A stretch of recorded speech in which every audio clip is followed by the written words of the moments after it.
Well, in complete contrast to the deluge up north, parts of Victoria remain bone dry. The community of Violet Town in the state's north has been on bushfire alert for days. Locals say the region is a tinderbox, and as Amy Bainbridge reports, there's no significant rain on the horizon.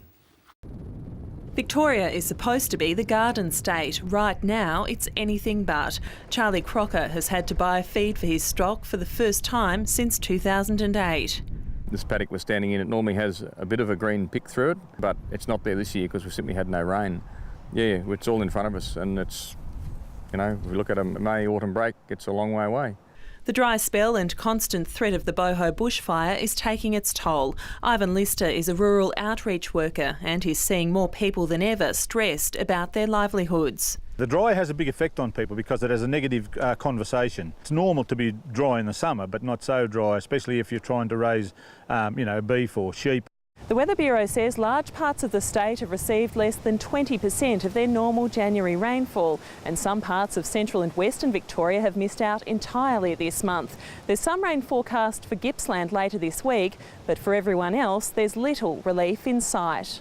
And there's a little bit of rain associated with a frontal system on Thursday, but that's mostly in the eastern part of the state as well. So central and western part of the state is likely to remain dry.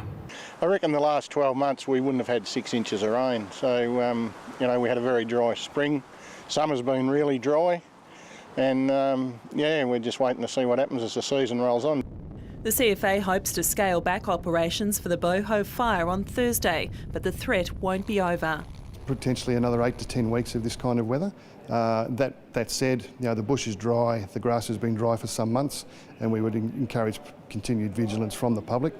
The good news is many dams are full. Still, for many Victorians, the next drop of rain can't come soon enough. Amy Bainbridge, ABC News, Violet Town.